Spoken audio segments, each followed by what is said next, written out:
So let's hear what she said, and here's her evidence. There are hundreds of those. Hundreds. And Moses. I also see those of you out there who put on a cape for me.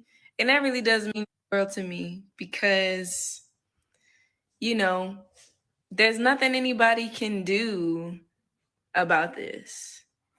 There's nothing anybody can do to stop this hate. And so I question what my purpose is, and even being here in front of you saying that this is happening, I don't really know. I don't really know. But I think the thing that bothers me is that, like, sort of this feeling that I've had inside of myself, which no one has told me, but this feeling of like, I just got to shut up and take it. You know, I just kind of got to bear it. And I'm not built like that. So I really just wanted to come on, I think, and say thank you to the people who show up for me in the comments and the places that I'm not going to put myself. And to the rest of y'all weird.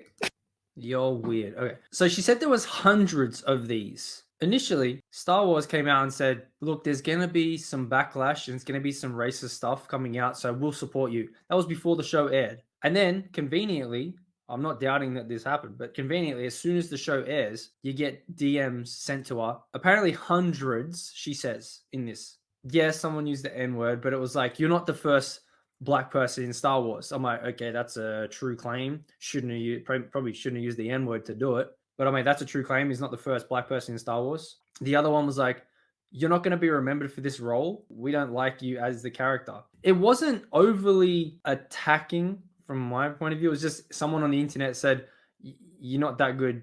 You're not going to remember you for this role because we don't like your character, basically. Like, there was one that was like, your days are numbered.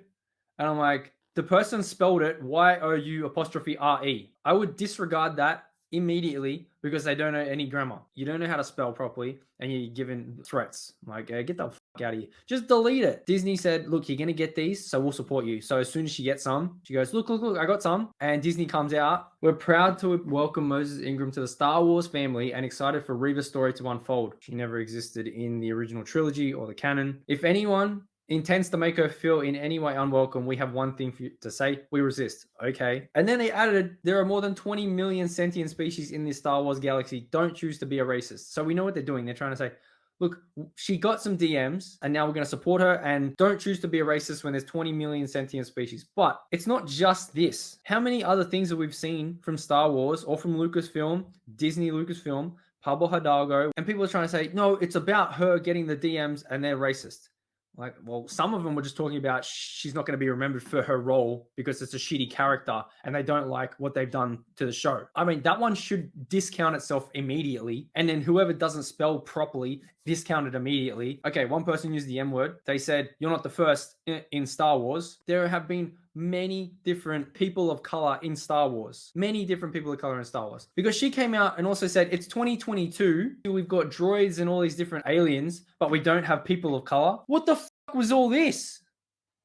Like, you can't go around walking around now, this day and age, going, I'm the first this and stuff. I'm the first this. We've had so many firsts that you're the 501st. When the sequel trilogy gets praised for finally bringing diversity, or any Disney Star Wars gets praised for bringing diversity to Star Wars. Look at it. Female, POC, female, POC, female, POC, female, POC,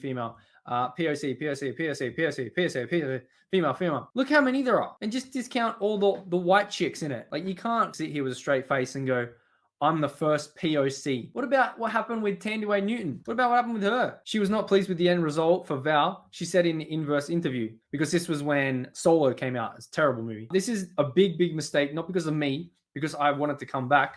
You don't kill off the first black woman to ever have a real role in a Star Wars movie. Like, are you joking? That was Tandy Newton talking about Disney killing off the first black female in a Star Wars movie. That's what she said. The first black woman to ever have a real role. So you can't have Moses Ingram coming out and saying, can't be 2022 and not having a person of color in Star Wars. We already had them, many of them as well. Ahmed Best said it was the media who got him to where he was, like in full-on depression. 20 years, next year, I faced a media backlash. Nothing about the fans. Anyone who brings up Ahmed Best in this context, like talking about us, going after this. 20 years next year, I faced a media backlash. That's what he said. And then you got the Kelly Marie Tran thing. I'd never seen one thing about what happened to Kelly Marie Tran. And then I saw someone post it on a screenshot on one of these comments somewhere. Your character is just the worst. Oh, wow. That's appalling. That is absolutely appalling. She should definitely tell Star Wars that she's been harassed and attacked. Why did you kiss Finn without consent? That's sexual harassment. That's what everyone was saying. If you flip that scene and it was him doing that to her, you have all the feminists, all the Star Wars feminists saying, this is sexual harassment. You did a terrible job in Star Wars. Your presence ruined the entire movie, and that's not because you're an Asian actress. Just bad. None of these things is grounds to be like, I was harassed and off the internet. Let's go to the next bit that we are being accused of. Oh, it was Disney that did it, didn't they? Oh, what's that? Oh, here's the Star Wars Force Awakens poster. There's Finn right there. Oh, it's China? Oh, let's shrink him down so you can barely see him, because we know what China does to people of color, especially in their adverts. All this shit happens around the world, but if something happens in the West, you have to bow down and do whatever these people on Twitter say. This is what I'm talking about. It's Star Wars and these companies like Disney that bow to these countries like China and do this to their posters. And then people still using these arguments today, saying you're racist because you didn't like Finn. I'm like, bitch, we said Disney cucked Finn. He should have been a better character. He should have been the Jedi. Okay, were a few messages sent? It's the internet. Yes, a few messages were sent that were questionable at best. She says there were hundreds, but I'm talking about what we're talking about, which is Disney and other companies using gender or racial identity to be a shield for shitty writing like Kenobi, like any other Star Wars property that Disney has done, because it's changing everything retroactively.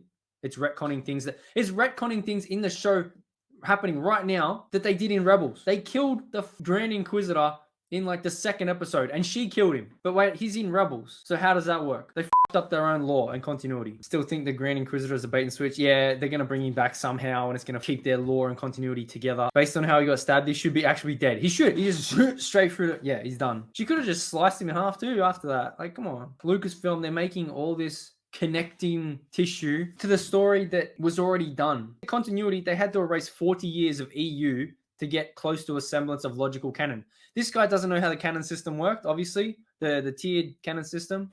So there was the movies above all else, and then as it went down the list, that's how it worked. So whichever one was higher, that was the canon you go to.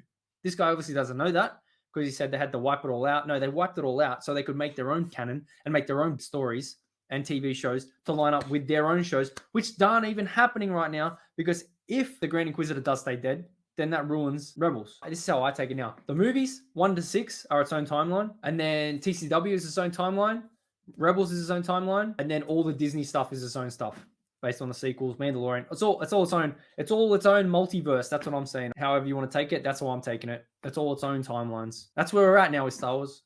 That's where we're at. And now this is the other thing. This is not the first time we've seen this Reva character. But do you remember Fallen Order? Jedi Fallen Order came out, and this POC female, she was trying to get in favor with Vader. And what happened at the end? She got murked by Vader.